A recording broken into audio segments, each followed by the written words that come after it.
જય શ્રી કૃષ્ણ, જય Dwarkadhish. Hello everyone, કેમ છો? Welcome to my channel Vasra family પ્લેટા.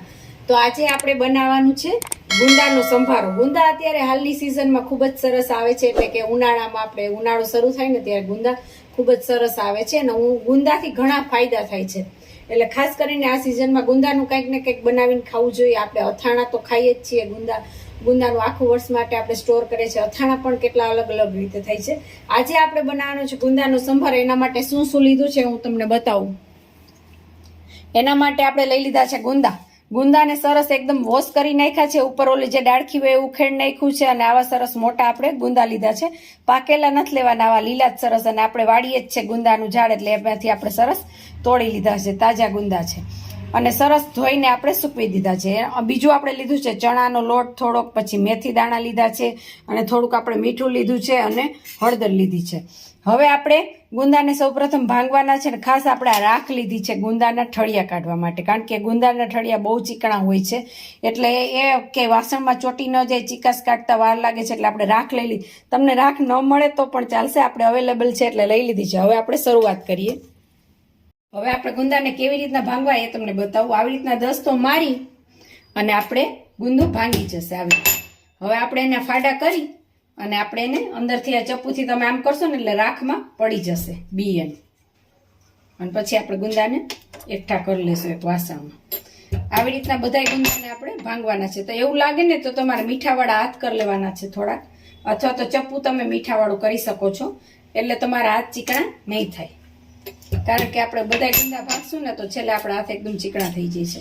એટલે ખાસ કરીને ચાકુ હોય ને એ આપણે મીઠાવાળું કરી લીધું છે અને પછી આપણે આને મીઠામાં પલાળવાના છે. આવી રીતના આપણે બધા ગુંદા ભાંગી લેશું. આપણા ગુંદા સરસ બધા ભાંગીને તૈયાર થઈ ગયા છે આવી રીતના. હવે આપણે એમાં મીઠું અને હળદર એડ કરશું. હળદર ન કરો તો પણ ચાલે, પણ મીઠું ફરજિયાત છે. મીઠું અથવા તમે છાશનો ઉપયોગ પણ કરી શકો. જો ખાટી છાશ હોય ને તમારી પાસે તેનાથી પણ ચીકાશ વહી જાય છે. આવી રીતના મીઠું 1-2 ચમચી નાખી અને આપણે 10-15 મિનિટ એને રેસ્ટ આપવાનો છે, એટલે એકદમ ચીકાશ બધી ગુંદાની નીકળી જશે. આવી રીતના મિક્સ સરસ કરી દેવાનું છે, એટલે ગુંદામાંથી મીઠાનું પાણી છે ને ચીકાશ બધી દૂર કરી નાખશે.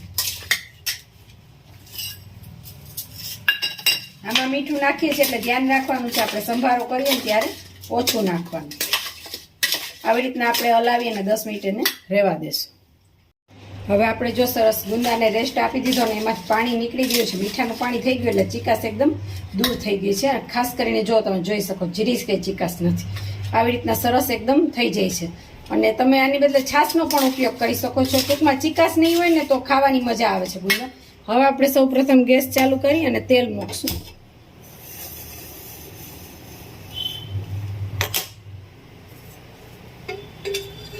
આપણે 1.5 પાવડા જેટલું તેલ મૂકશું. બહુ જાજુ ના જોઈએ આમાં. તેલ આપણે મૂકી દીધું છે. તેલ થાય એટલે એમાં આપણે વઘાર કરવાનો છે. રાઈ અને જીરું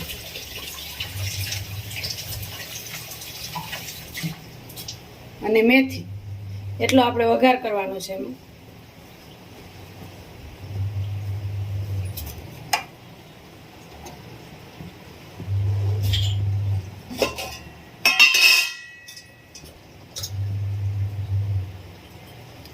રાઈ, થોડુંક જીરું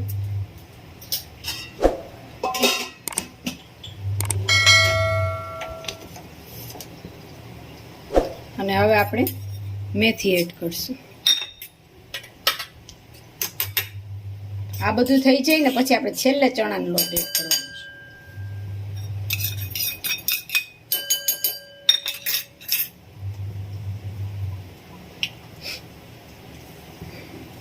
મેથીને થોડીક વાર સતરાવા દેવાની છે, એકદમ સુગંધ આવશે સરસ. આ બધું સતરાઈ જાય ને એટલે આપણે હવે એમાં ગુંદા એડ કરવાના છે. ખાસ ધ્યાન રાખવાનું છે કે પાણી ભેગું નથી નાખવાનું, ગુંદા નાખવાના છે. એવું હોય તો તમે ઊંધા રાખીને નિતારી પણ શકો છો, પણ આપણે પાણી સાથે નહીં જવા દઈએ. તમે આમાં કેરી અને મરચું પણ એડ કરી શકો છો. જો કેરી નાખશો ને તો એકદમ ચીકાશ જો આટલું પાણી નીકળશે દેખાતો છે. તમે કેરી નાખશો ને તો એકદમ ચીકાશ ખાવ નહીં. લીંબુનો પણ તમે ઉપયોગ કરી શકો છો. ઘણી રીતે ગુંદાનો સંભારો આપણે કરી શકીએ છીએ અને અલગ અલગ ઘણા કરે છે. ખાસ કરીને ગુંદા ખાવાથી ઘણો ફાયદો થાય છે. નાના બાળકોને ખાસ કરીને આવી કંઈ ખબર જ નથી હોતી કે આવું કંઈ ખાવાનું હોય છે. હવે આપણે આમાં મીઠું એડ કરશું. બધા મસાલા છેલ્લે એડ કરશું, ખાલી એક મીઠું અત્યારે એડ કરવાનું છે. અને પછી આપણે એને 5-6 મિનિટ ચડવા દેશું ને ત્યાં ગુંદા સરસ ચડી જશે. મીઠું આપણે નાખેલું જ હતું એટલે થોડુંક જ નાખશું. અને હવે આપણે આને વરાળે થોડીક વાર ચડવા દઈશું. ડીશ માથે ઢાંકી દેવાની છે અને ડીશમાં આપણે થોડુંક પાણી નાખશું એટલે ગુંદા બળે.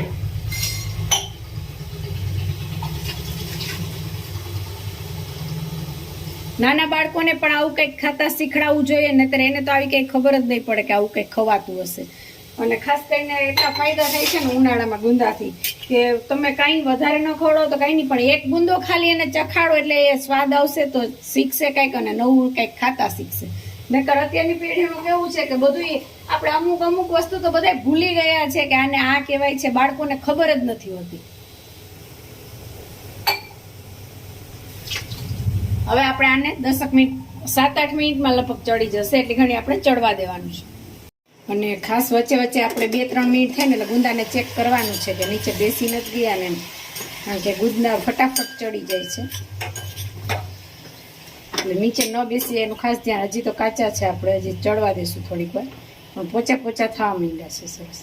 અને ખાવામાં તો એટલું સ્વાદિષ્ટ લાગે છે ને ગુંદાનું અથાણું, આપણે તો બહુ જ ભાવે છે. એટલે આપણે ઉનાળો આવે ને ગુંદાની સિઝન ચાલુ છે એટલે વાડીથી ગુંદા તોડી અને લગભગ તો ટાઈમ મળે એટલે બનાવી જ નાખીએ છીએ. ક્યારેક ગુંદાનું અથાણું સંભારો કરતાં વાર બહુ લાગે છે એટલે ક્યારેક આપણે નથી બનાવી શકતા, પણ શક્ય હોય ત્યારે તો બનાવીએ જ છીએ.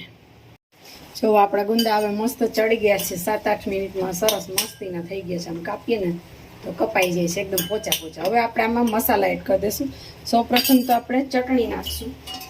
આપણે કાશ્મીરી ચટણી ખાઈ છે, એકદમ સરસ લાલ હોય છે એટલે થોડીક જ નાખવી પડે છે.